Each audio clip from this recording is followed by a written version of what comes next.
എല്ലാവർക്കും നമസ്കാരം.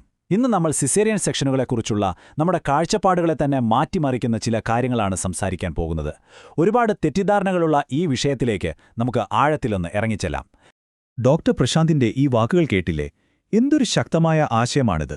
ഇത് സി സെക്ഷൻ എന്നാൽ ഒരു തോൽവിയല്ല, മറിച്ച് അമ്മയുടെയും കുഞ്ഞിന്റെയും സുരക്ഷ ഉറപ്പാക്കുന്ന ഒരു രക്ഷാപ്രവർത്തനമാണെന്ന് നമ്മളെ ഓർമ്മിപ്പിക്കുന്നു.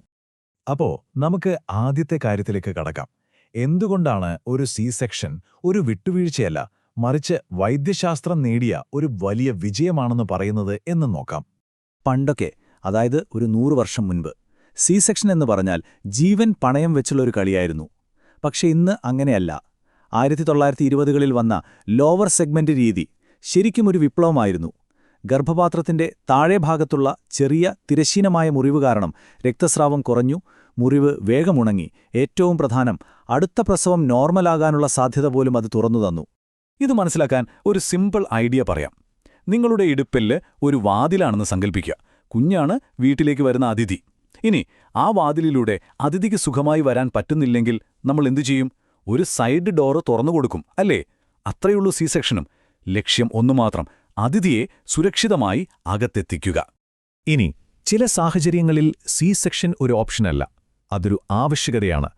അമ്മയുടെയും കുഞ്ഞിന്റെയും ജീവൻ രക്ഷിക്കാൻ ഡോക്ടർമാർക്ക് വിട്ടുവീഴ്ചയില്ലാതെ എടുക്കേണ്ടി വരുന്ന ചില തീരുമാനങ്ങളുണ്ട്. നമുക്ക് അതിലേക്ക് കടക്കാം. ഇതിന്റെ പേര് കേട്ട് പേടിക്കണ്ട. സംഭവം സിമ്പിളാണ്. കുഞ്ഞിന്റെ തലയുടെ വലിപ്പവും അമ്മയുടെ ഇടുപ്പെല്ലിന്റെ വിസ്താരവും തമ്മിലൊരു ചേർച്ചയില്ലായ്മ. ഇതമ്മ എത്ര ശ്രമിച്ചാലും മാറുന്നൊരു കാര്യമല്ല. ഇതൊരു ഫിസിക്കൽ ബ്ലോക്കാണ്. അപ്പോൾ പിന്നെ ശസ്ത്രക്രിയയാണ് ഏറ്റവും സുരക്ഷിതമായ വഴി. പ്രസവ സമയത്ത് കുഞ്ഞിന്റെ ഹൃദയമിടിപ്പ് തുടർച്ചയായി നിരീക്ഷിച്ചുകൊണ്ടിരിക്കും. ഇതൊരു വാർണിംഗ് സിസ്റ്റം പോലെയാണ്. കുഞ്ഞിന് ആവശ്യത്തിന് ഓക്സിജൻ കിട്ടുന്നില്ലെന്ന് എന്തെങ്കിലും സൂചന കണ്ടാൽ ഒരു നിമിഷം പോലും പാഴാക്കാതെ ഡോക്ടർമാർ സി സെക്ഷൻ തീരുമാനിക്കും. കാരണം കുഞ്ഞിന്റെ തലച്ചോറിന്റെ ആരോഗ്യമാണ് അവിടെ പ്രധാനം. ഈ സോഫയുടെ ഉദാഹരണം വളരെ കറക്റ്റാണ്. സാധാരണയായി കുഞ്ഞ് തല കീഴായാണ് പുറത്തേക്ക് വരുന്നത്. പക്ഷെ ചിലപ്പോൾ കുഞ്ഞ് കാല് താഴെയാക്കിയോ അല്ലെങ്കിൽ വിലങ്ങനെ കിടക്കുകയോ ചെയ്യാം.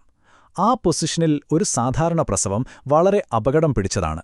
കുഞ്ഞ് തെറ്റായ സ്ഥാനത്താണെങ്കിലുള്ള ഏറ്റവും വലിയ അപകടങ്ങളിലൊന്ന് പൊക്കിൾക്കൊടി ആദ്യം പുറത്തേക്ക് വരുന്നതാണ്. ഇതിന്റെ സാധ്യത 20 മടങ്ങ് കൂടുതലാണ്. അതൊരു ചെറിയ സംഖ്യയല്ല. ഇത് കുഞ്ഞിലേക്കുള്ള രക്തയോട്ടം തടസ്സപ്പെടുത്താനും വലിയ അപകടമുണ്ടാക്കാനും സാധ്യതയുണ്ട്. പലർക്കും ഓപ്പറേഷൻ തിയേറ്ററിനെപ്പറ്റി ഒരു പേടിയുണ്ടാകും, അല്ലേ? പക്ഷേ അവിടെ യഥാർത്ഥത്തിൽ എന്താണ് സംഭവിക്കുന്നത് എന്നറിഞ്ഞാൽ ആ പേടി ഒരുപാട് കുറയും. നമുക്ക് നോക്കാം. സ്പൈനൽ അനസ്തേഷ്യയെക്കുറിച്ച് ഒരുപാട് പേർക്ക് ആശങ്കയുണ്ട്. നിങ്ങൾ പൂർണ്ണമായും ഉണർന്നിരിക്കും. നിങ്ങളുടെ കുഞ്ഞിന്റെ ആദ്യത്തെ കരച്ചിൽ നിങ്ങൾക്ക് കേൾക്കാം. വേദന ഒട്ടും അറിയില്ല. പക്ഷേ വയറിൽ നിന്ന് കുഞ്ഞിനെ പുറത്തെടുക്കുമ്പോൾ ചെറിയൊരു വലിച്ചിലോ മർദ്ദമോ ഒക്കെ അനുഭവപ്പെട്ടേക്കാം. അതൊരിക്കലും വേദനയല്ല. ഇതൊരു തിരക്കിട്ടുള്ള പരിപാടിയല്ല.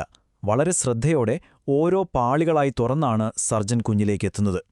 ഇതിലേറ്റവും പ്രധാനപ്പെട്ട ഒരു കാര്യം ശ്രദ്ധിച്ചോ?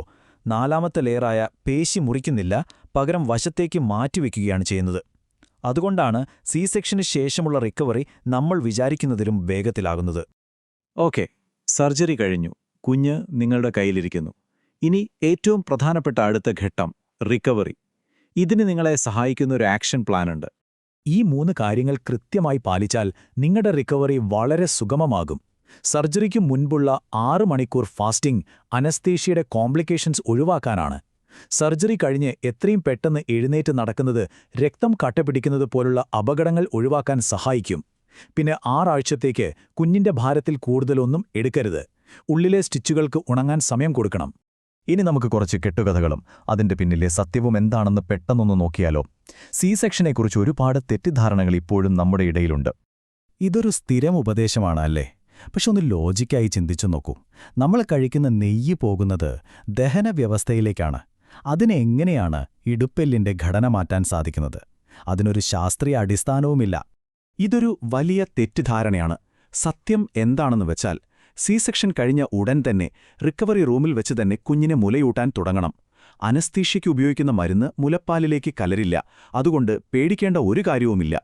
പ്രസവശേഷം വരുന്ന നടുവേദനയ്ക്ക് നമ്മൾ പലപ്പോഴും അനസ്തേഷ്യയെയാണ് കുറ്റം പറയാറുള്ളത്.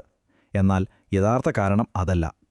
ഗർഭകാലത്ത് ശരീരത്തിന്റെ ഭാരം കൂടുന്നതും പോസ്ചറിലുണ്ടാകുന്ന മാറ്റങ്ങളും കോർ മസിലുകൾ ദുർബലമാകുന്നതുമാണ് ഇതിന്റെ പ്രധാന കാരണം. ആ ചെറിയ സൂചിയല്ല വില്ലൻ. അപ്പോൾ ഈ യാത്രയുടെ അവസാനത്തിലേക്ക് നമ്മൾ കടക്കുകയാണ്. പ്രസവം കഴിഞ്ഞു. ഇനി എന്താണ് പ്രധാനം?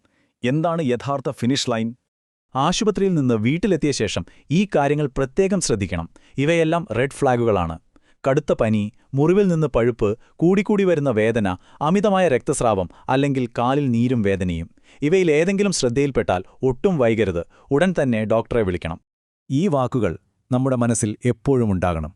പ്രസവം എങ്ങനെ നടന്നു എന്നതിലല്ല കാര്യം. ആരോഗ്യമുള്ള ഒരു കുഞ്ഞും ആരോഗ്യമുള്ള സന്തോഷവതിയായ ഒരമ്മയും. അതാണ് യഥാർത്ഥ വിജയം.